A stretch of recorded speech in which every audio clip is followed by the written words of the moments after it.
Saudara-saudara, dalam video yang singkat ini saya ingin menanggapi Rudi Yohanes. Dalam ocehannya ketika menanggapi debat saya dengan Ustadz Zuma, ya.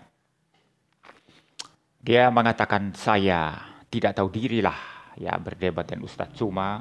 Saya tidak ngerti kenapa MYM, kenapa Muri Wali ini debat dengan Zuma. Saya tidak tahu apa yang dia kejar ini begitu ya. Karena dia tidak cocok debat dengan Zuma. Memang Muri Wali ini isi kepalanya kotoran, jijik aku melihatnya, katanya begitu ya. Nah, saya merasa perlu menanggapi ini, saudara. Sebetulnya saya sudah lama tidak menanggapi Rudi Yohanes, karena saya menganggap tidak penting untuk menanggapi dia. Tetapi kali ini saya ingin meluruskan kesalahan-kesalahan fatal dari ocehannya. Ya. Dan kalau saudara melihat di thumbnail itu ada tulisan kotoran di kepala Rudi Yohanes. Saya bukan bermaksud merendahkan atau menghina dia, tidak. Tapi dia sendiri yang mengaku Muri Wali tidak cocok debat dengan Zuma yang kelasnya kedai tua. Kalau saya cocok karena kami sama-sama kelasnya kedai tua, katanya. Nah, kalau Rudi Yohanes ini kelasnya kedai tua, maka di kepalanya itu penuh dengan tua. Tua yang memabukkan, mungkin tua yang busuk. Sehingga ada kotoran. Itu banyak kotoran di kepala Rudi Yohanes. Dan itu diungkapkan dalam analisisnya terhadap debat saya dan Ustadz Zuma, ya, yang bagi saya itu analisis kacangan, ya, yang tidak berbobot, ya. Tetapi ada hal yang saya mau luruskan yang penting bagi orang-orang Kristen. Ya, ini penting bagi orang-orang Kristen, ya. Jadi saya tidak mau menanggapi seluruh ocehan Rudi Yohanes di sana karena saya anggap tidak berbobot. Tetapi ada hal yang penting bagi orang Kristen yang saya mau sampaikan. Karena sudah mulai banyak orang Kristen itu yang salah kaprah tentang apologetika, tentang perdebatan. Itu ada yang menulis di live chat atau di kolom komentar YouTube saya mengatakan, ya, debat itu tidak sekedar membela iman Kristen. Loh, kok bisa begitu ya? Jadi debat itu mau dipisahkan dari penyampaian kebenaran firman Tuhan dalam dalam apologetika begitu ya. Jadi dikatakan debat itu bukan hanya sekedar sampaikan firman Tuhan, tapi teknik bagaimana mengalahkan lawan, teknik bagaimana menghindar, teknik bagaimana membuat lawan tidak berdaya, begitulah ya. Wow, ini sesuatu penyelewengan luar biasa. Apologetika yang dijalankan oleh orang Kristen dan yang kita pelajari dari Alkitab itu adalah menyampaikan Injil, menyampaikan kebenaran firman Tuhan, menyampaikan doktrin-doktrin Kristen yang dibutuhkan oleh orang-orang yang belum percaya kepada Kristus. Dan nanti ada pertanyaan-pertanyaan, kita menjawab, itu apologetika. Ya. Nanti ada sanggahan-sanggahan, serangan-serangan terhadap iman Kristen, kita memberikan pembelaan. Itulah apologetika. Dan di dalam apologetika yang semacam ini, di dalamnya itu ada perdebatan. Dan perdebatan ini hanyalah salah satu bagian dari apologetika. Bukan hanya berdebat secara langsung begitu ya. Tetapi bisa juga lewat tulisan-tulisan, bisa lewat khotbah-khotbah, bisa lewat mengajar, bisa lewat media-media lain, saudara. Itu namanya apologetika. Dan debat, ketemu berdebat entah lewat online atau on-site di satu tempat, itu hanya salah satu cara untuk berapologetika. Dan oleh karenanya debat itu harus menyampaikan kebenaran firman Tuhan dan membela kebenaran firman Tuhan yang diserang oleh pihak-pihak yang tidak sepakat atau tidak setuju atau yang membenci iman Kristen. Nah, itu apologetika.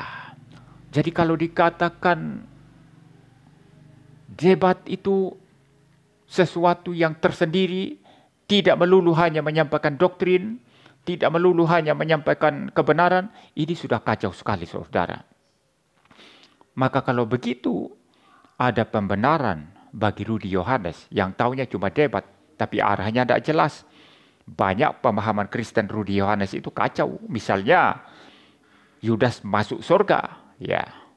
Dia debat dengan Pak Esra Soru, debat dengan saya, tapi menang ngotot. Dikejar ke sini, lari ke sana. Dikejar ke sana, lari ke sini. Seperti Zuma lah. Dan memang betul. Itu kelas kedai tua. Tetapi itu tidak merepresentasikan kebenaran iman Kristen yang sejati.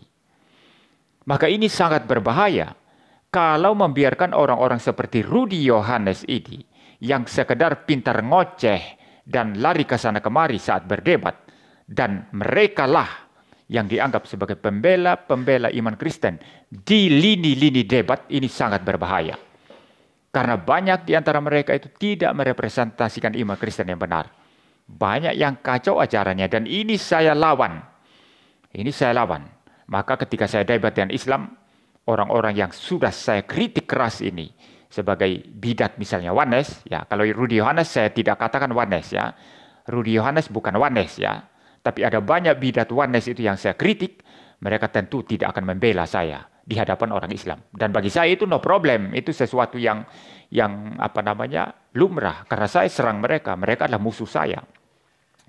Seperti itu, ya. Nah, apakah orang-orang yang seperti Fatimah Zakiyah, ya, bahkan itu yang viral itu, siapa namanya itu? Sofiatul itu. Saya mendapati ternyata doktrin Tritunggalnya juga masih bolong, masih tidak benar itu. Ya, tapi dia sangat berdebat ke sana kemari, kelihatan luar biasa. Tapi apa betul merepresentasikan iman Kristen yang benar? Ini pertanyaan yang penting sekali. Ya, saya melihat Rudi Yohanes juga begitu, banyak bolong, walaupun dia mengaku dia Trinitarian dan lain sebagainya, tapi penjelasannya tentang Tritunggal juga perlu dibenahi. Tapi Rudi Yohanes ini orang keras kepala, ya. Orang keras kepala. Kalau dia mau belajar saja dari Pak Mangapul, dari saya, dari Pak Esra Soru sebetulnya, untuk memperlengkapi dia akan lebih bagus. Tapi dia orang keras kepala, dan dia maunya debat kelas kedai tua, seperti diakui, ya. Maka saya tidak menganggap Rudi Yohanes ini mewakili kekristenan yang historis di dalam memberikan pembelaan iman, di dalam perdebatan.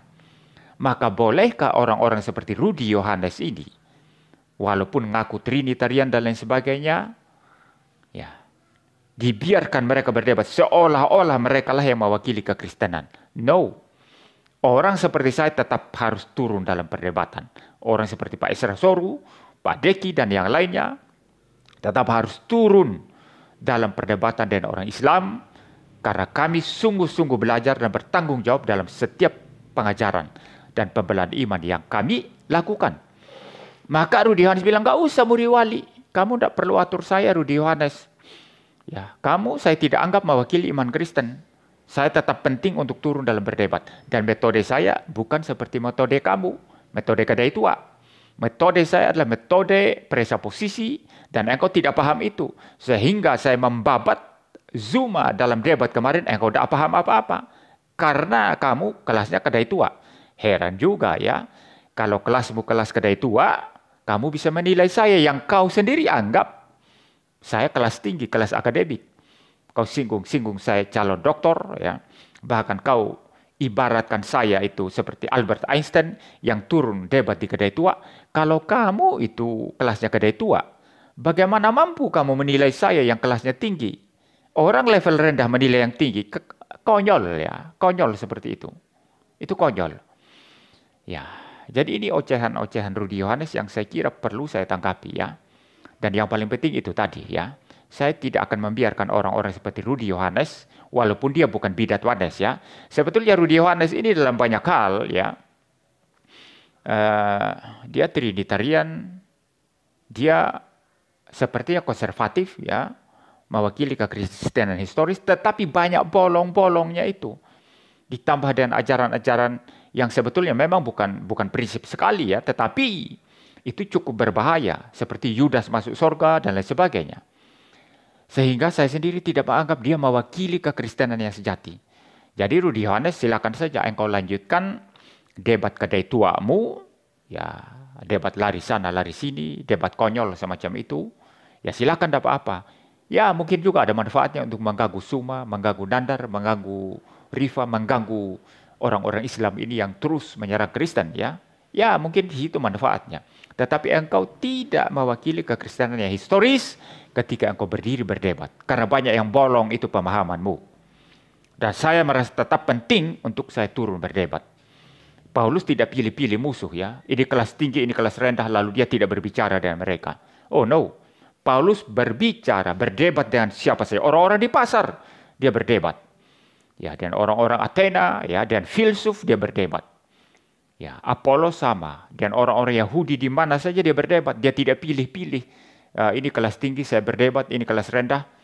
Nah, kalau engkau memahami metode saya, engkau lihat semua babak belur itu kemarin itu dari awal sampai akhir. Tapi engkau memang kan tidak mengerti apa-apa. Ya, kalau dikasih pemahaman engkau melawan. Engkau menganggap pendeta-pendeta teolog itu sudah terkurung dalam tembok mereka. Ya, tapi saya sendiri ya tidak mau dikurung oleh teolog-teolog. Dan engkau merasa diri hebat dan tidak perlu belajar, ya. Sehingga koreksi-koreksi dari kami engkau tidak dengarkan. Ya tidak apa-apa. Tapi kami juga, khusus saya tidak menganggap kamu sebagai apologet Kristen. Kalau pendebat yang suka debat kadai tua, ya engkau pendebat memang. Debat kadai tua. Sesuai dengan pengakuanmu, ya. Ya, sesuai dengan pengakuanmu. Jadi, saya kira itu tanggapan saya. Dan kalau saudara lihat judul thumbnail itu, kotoran di kepala Rudi Yohanes, saya tidak bermaksud menghina. Tapi dia sendiri yang mengaku, aku ini kelas kedai tua sama dengan Suba. Nah kalau kelasnya kelas kedai tua, maka isi kepalanya itu tua. Mungkin tua yang memabukkan, tua busuk, ya. Dan karena itu, di kepalanya itu penuh kotoran. Ya. Jadi lihatlah kotoran di kepalamu itu Rudi Yohanes. Kotoran kedai tua. Ya, engkau sendiri yang mengaku begitu. Saya tidak menghina engkau. Ya, ya jadi begitu saja tanggapan saya terhadap Rudi Yohanes. Ya, dan saya akan tetap terus berdebat, tetap terus untuk memberikan pembelaan-pembelaan iman. Ya, dan tidak terpengaruh juga dengan tulisan-tulisan di kolom komentar YouTube saya mengatakan Muri Wali hanya ngajar saja. Biarlah yang debat itu orang yang pintar berdebat, tapi yang pintar-pintar berdebat ini, yang ngaku pintar berdebat ya, saya tidak menganggap pintar juga sih ya. Saya maaf ya, saya tidak menganggap Rudi Yohanes itu pintar berdebat ya, tidak. Ya, tapi mereka mengaku pintar berdebat ya. Biarlah mereka yang pintar-pintar berdebat itu yang berdebat. Anda tidak bisa berdebat, ngajar saja. Itu bagi saya omong kosong besar. Kenapa? Yang ngaku-ngaku pintar berdebat ini tidak mewakili kekristenan yang historis. Banyak bolong-bolongnya. Kalau Isra Soro yang bilang, Pak Muri Wali tidak usah debat, biar saya debat. Pak Mengapul bilang, biar saya debat. Pak Deki bilang, biar saya debat. Pak Muri Wali ngajar saja. Ya mungkin saya mempertimbangkan untuk mendengarkan mereka. Karena mereka aktif berdebat. Tapi kalau mereka juga jarang-jarang maju, saya harus maju.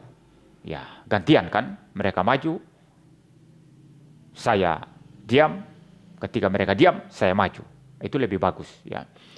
Nah, kalau orang-orang yang tidak memahami doktrin kekristenan historis, pemahaman Alkitab yang benar, dibiarkan berdebat dan dianggap mewakili kekristenan, ini sangat-sangat berbahaya.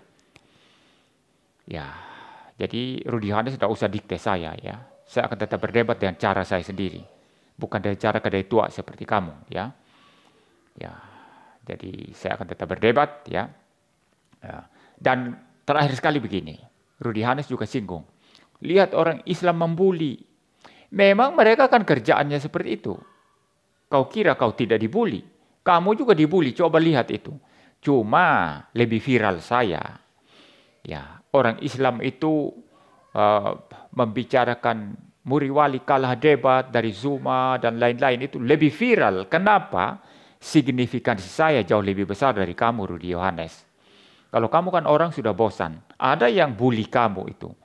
Kasih judul-judul yang membuli kamu itu ada. Itu coba lihat video-video itu. Cuman memang lebih banyak saya. Sehingga seolah-olah Rudi Yohanes tidak dibully dan Muri Wali dibully. Tapi ini hanya menegaskan satu fakta sih sebetulnya. Satu fakta apa? Memang orang-orang Islam ini menganggap saya lebih penting untuk diserang. Lebih signifikan untuk diserang ketimbang Rudi Yohanes. Ya, dan kalau mereka bisa mempertobatkan saya, memualafkan saya, mereka akan jauh lebih bangga ketimbang memualafkan Rudi Yohanes. Ini fakta, memang viral. Saya debat dengan Suma, viral sekali ini dibahas Islam. Ya, kalau Rudy Yohanes kan tidak viral dibahas Islam. Ada yang bully, ada, tapi tidak viral. Dan dia bangga, saya tidak dibully. Mungkin begitu ya, saya tidak dibully Islam karena saya hebat. Mungkin begitu pikirannya. Tapi bukan itu, karena dia signifikansinya kurang. Ya, jadi di satu sisi saya tenang-tenang dan senang-senang saja. Mengapa respon Islam begitu besar? Karena mereka menganggap saya signifikan. Dan banyak yang bilang, sebentar lagi Pak Muriwali, Pak MYM akan mu'alaf. Sebentar lagi akan mu'alaf, katanya begitu. Ya, itu menurut mereka. Mereka bangga sekali. Ya, silakan sajalah. Ya, silakan saja. Dan saya tidak akan mu'alaf ya. Saya bilang lebih mudah bulan jatuh daripada saya mu'alaf. Ya, jadi itu yang saya kira bisa saya sampaikan dalam video ini. Ya, kalau Rudy Yohanes masih mau memberikan tanggapan, silakan saja. Dia memaki-maki saya kalau mau, silakan ya. Saya tidak peduli ya.